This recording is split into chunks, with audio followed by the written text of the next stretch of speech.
Good morning students. तो आज हम पढ़ेंगे कक्षा 6वीं में विषय गणित के अंतर्गत अध्याय 2 पूर्ण संख्याएं एवं पूर्ण संख्याओं पर संक्रियाएं।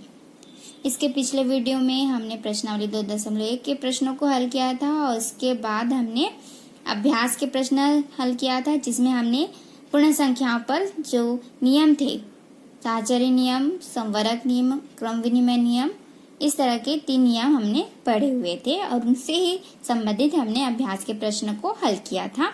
तो आज हम पढ़ेंगे प्रश्नावली 2.2। प्रश्नावली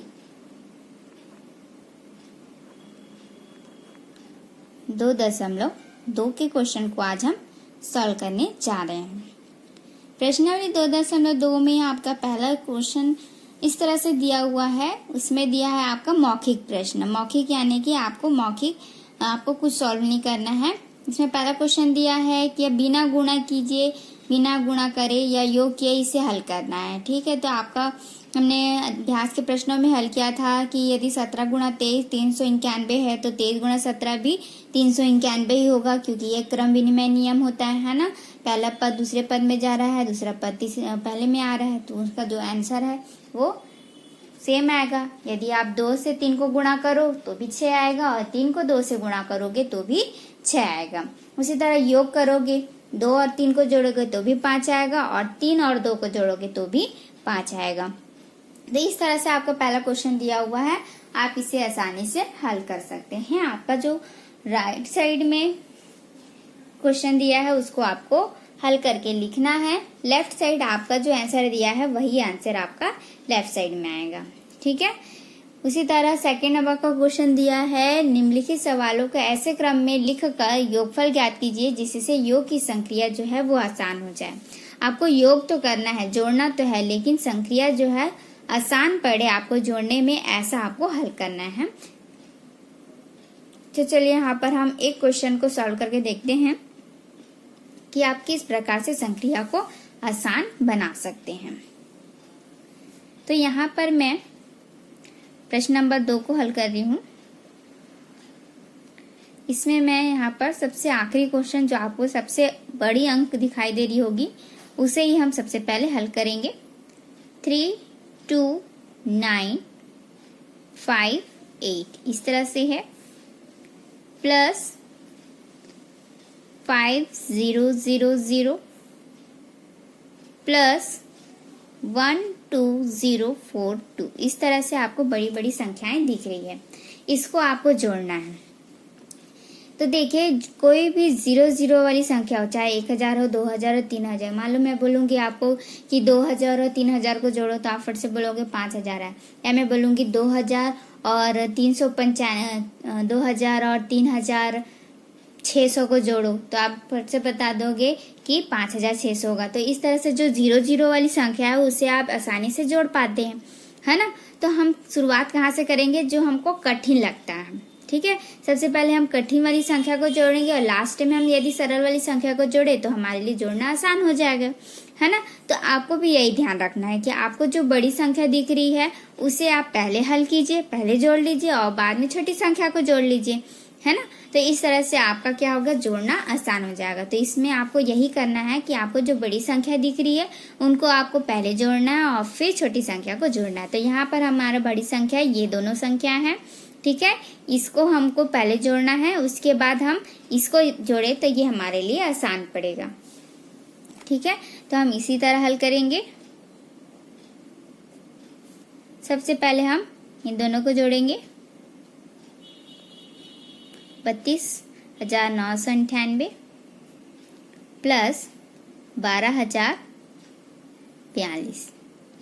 पहले हम इन दोनों को जोड़ेंगे, उसके बाद जो आंसर आएगा उसमें हम 5000 को जोड़ेंगे। तो इसका मतलब ये नहीं है कि आप 5000 को यहाँ ना लिखें, ये पूरा एक क्वेश्चन दिया है, आपको पूरा लिखना ही है। भले आप इन दोनों को पहले जोड़े, लेकिन ये भी आपको लिखना है।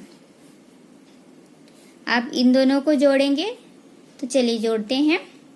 8 और 2 10, इकाई से ही हम जोड़ना स्टार्ट करते हैं, है ना। तो इस तरह से क्या हो जाएगा, 8 और 2 10, हासिल आ जाएगा आपका 1, 4 और 5 और 4 9, 9 और 1 10, फिर हासिल आ जाएगा आपका 1, तो 9 और 1 10, क्योंकि 0 है तो 0 ही आ जाएगा। हासिल आ जाएगा आपका फिर से 1, तो यहाँ आ जाएगा 2 और 1 3, और यहाँ पर का 2, 3 और 2 कितने हो गए 5, ठीक है। और यहाँ पर 3 और 1 मिलके हो गए 4, ठीक है। इस तरह से तो देखिए यहाँ पर 5 अंक थे, यहाँ पर भी 5 अंक थे, इसलिए हमको कोई परेशानी नहीं हुई। हमने क्या किया, इकाई अंक से स्टार्ट किया। 8 और 2 10, हासिल आया 1, 5 और 1 6, 6 4 10 का 0, हासिल आएगा फिर से 1, 9 और 1 10 हो गया। 10 में 0 जोड़ेंगे तो 10 ही आएगा, तो 0 लिखे और 1 हासिल दे दिए। 2 और 1 3, और यहाँ पर का 2 मिलके 5 हो गए, ठीक है। और यहाँ पर 3 और 1 मिलके 4 हो गए, यहाँ पर कोई हासिल नहीं आया था। अब इधर हमारा क्या बचा है, 5000 बचा हुआ है, इसको हम लिख देंगे तो प्लस 5000, ठीक है। इस तरह से देखिए अब 0 0 हो गया, तो ये हमारे जोड़ने के लिए आसानी पड़ेगा, है ना। तो इस तरह से हम क्या करेंगे, इसको जोड़ देंगे। तो देखो ये 3 0 है, यहाँ पर भी 3 0 है, तो ये 3 0 ही आएगा, ठीक है। और क्या बचा, 45 और 5, तो 45 और 5 कितने होते हैं 50 होते हैं। तो इस तरह से कितना हो गया 50 आ गया, ठीक। तो 50,000 इसका आंसर हो गया। तो इस तरह से आपको जोड़ना है, ठीक है। आपको जैसे जोड़ना आसान लगे आपको उसी तरह से जोड़ना है। तो यहाँ पर आप सेकंड क्वेश्चन को इसी तरह से हल करोगे, ठीक है। उसके बाद आपको बोला है कि किसी भी राशि में शून्य का गुणा करने से कौन सी पूर्ण संख्या प्राप्त होती है। तो पूर्ण संख्या हमारा कहाँ से स्टार्ट होता है, 0 से स्टार्ट होता है।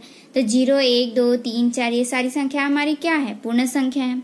तो किसी भी राशि में शून्य का गुणा कर दे। मान लीजिए आप यहाँ पर थर्ड क्वेश्चन हम देख रहे हैं ना, कोई भी राशि ले रहे हो आप, 15 ले रहे हो या 16 ले रहे हो, उसमें यदि आप शून्य से गुणा कर दोगे तो क्या प्राप्त होगा, है ना। शून्य से गुणा कर देने से कोई भी राशि क्या हो जाती है, शून्य हो जाती है। तो ये शून्य प्राप्त होगा हमको, है ना। तो शून्य जो है वो पूर्ण संख्या में आती है कि नहीं, आती है हमारी, है ना। तो यहाँ पर हम लिख सकते हैं किसी भी राशि में शून्य का गुणा करने से शून्य पूर्ण संख्या प्राप्त होती है। उसके बाद चौथा आपको दिया है योग के लिए संवरक नियम क्या होगा। तो ये मैंने संवरक नियम जब आपको पढ़ाया था तो हमने वहां पर लिखा हुआ था, मैंने आपको बताया था 2 पूर्ण संख्याओं का योग हमेशा एक पूर्ण संख्या होती है, यही पूर्ण संख्या के लिए योग का संवरक नियम है ना।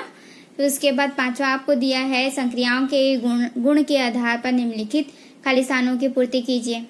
तो इस तरह से आपका जो मैंने नियम आपको बताया था उससे ही रिलेटेड है, ये भी आप सॉल्व कर सकते हो, ठीक है। क्रम विनिमय फर्स्ट जो दिया है खाली स्थान वो क्रम विनिमय नियम है। क्वेश्चन इस तरह से दिया हुआ है, पहला आपको दिया है 2 3 7 6 फिर प्लस दिया है 4 5 5 9, और इस तरफ से आपको खाली स्थान दिया है और यहाँ पर 2 3 7 6 दिया है। तो ये कौन सा नियम, देखो दूसरा वाला जो है वो पहला वाला जो है वो दूसरे स्थान पे जा रहा है, तो दूसरा वाला जो है वो पहले स्थान पर आएगा कि नहीं, है ना। तो इस तरह से ये कौन सा नियम है, क्रम विनिमय नियम से ये दोनों इस तरह से होंगे, है ना। खाली स्थान मैंने पहले भी बताया था। सेकंड आपका दिया है कि 0 से मल्टीप्लाई कीजिए, है ना। क्या दिया हुआ है, 1 गुणा 0 बराबर है 0 गुणा 1 के, है ना।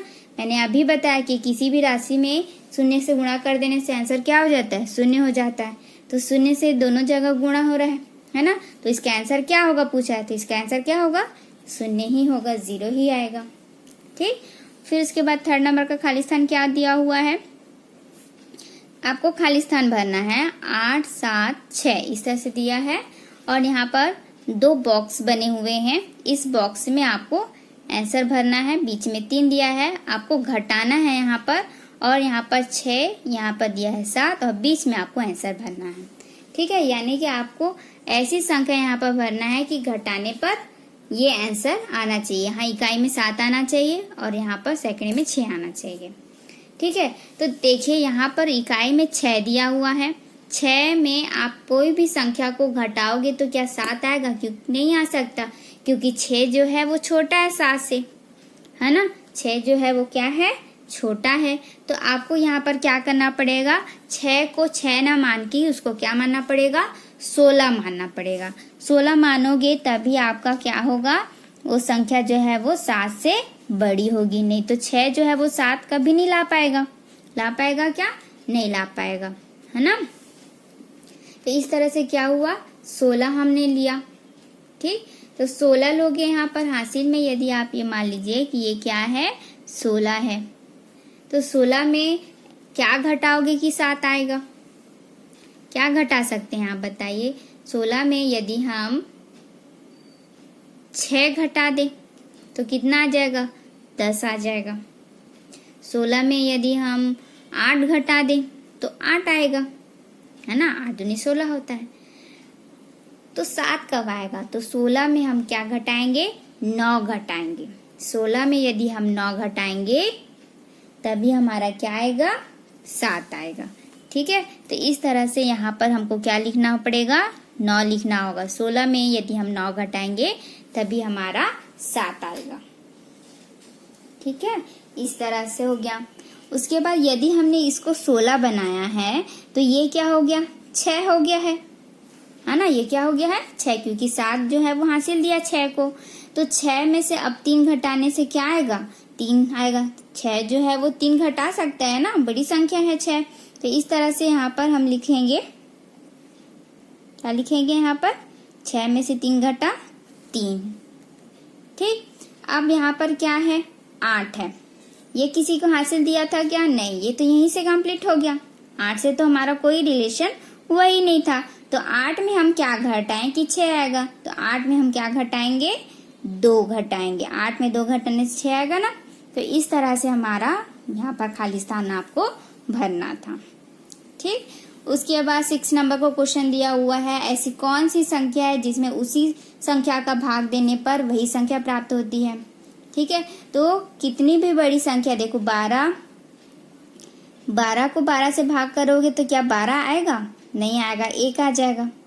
क्योंकि आपको उसी संख्या से भाग देनी है ना, आप कोई दूसरी संख्या नहीं ले सकते, है ना। कोई भी संख्या ले रहे हो, 6 ले रहे हो तो 6 को 6 से ही भाग देने बोल रहा है। कोई भी ऐसी संख्या लेना है जिसमें उसी संख्या का भाग देने पर वही संख्या आनी चाहिए बोल रहा है। यानी कि आप यदि 6 ले रहे हो और 6 से ही भाग दे रहे हो तो 6 ही आने बोल रहा है।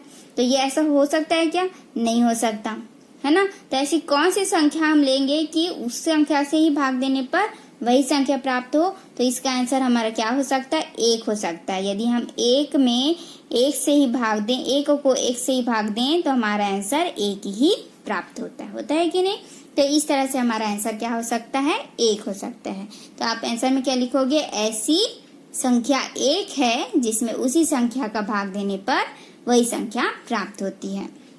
7वां नंबर का क्वेश्चन है, 4 अंकों की सबसे बड़ी संख्या और 1 अंक की सबसे छोटी संख्या, छोटी पूर्ण संख्या का गुणनफल बताइए। तो यहाँ पर आप 1 अंक की सबसे छोटी पूर्ण संख्या बोल रहा है, तो सबसे छोटी पूर्ण संख्या क्या होती है, पूर्ण संख्या में बताइए, 0 होता है, क्योंकि 0 से ही स्टार्ट होता है हमारा, है ना। 1 अंक बोल रहा है तो 0 ही लेंगे क्योंकि सबसे छोटी बोल रहा है। ठीक है, तो अभी हमने पढ़ा कि 4 अंक हो, 5 अंक हो या कितनी भी बड़ी संख्या हो, यदि हम उसमें 0 से मल्टीप्लाई कर दे, गुणा कर दे, तो उसका गुणनफल 0 ही प्राप्त होता है। ठीक है, ये हो गया। उसके बाद 8वां नंबर का क्वेश्चन आपको इस तरह से दिया हुआ है कि क्या होगा, यहाँ पर आपको बॉक्स में भरना है। 8वां नंबर का प्रश्न बोल रहा है क्या, 7 6 76 गुणा 16 और यहाँ पर दिया है 12 61, यानी कि 1216 दिया है। 76 गुणा 16 बराबर 1216। ठीक है, इस तरह से दिया है। फिर यहाँ पर 1216 है, फिर यहाँ पर बॉक्स बना हुआ है, यहाँ पर 76 लिखा है और यहाँ पर 16 है। तो यहाँ पर बॉक्स में सही मान भरिए ऐसा बोल रहा है। ठीक है, तो यहाँ पर क्या हो सकता है, तो यहाँ पर देखो, यहाँ पर 76 और 16 का गुणा करोगे तो इतना आएगा, तो इतना में 76 का भाग करोगे तभी 16 आएगा। देखो, इसको मैं अलग एग्जांपल से आपको एक्सप्लेन करना चाहूंगी। जैसे हम 12 गुणा 3 किए तो कितना आएगा, 12 तिया 36 आएगा कि नहीं।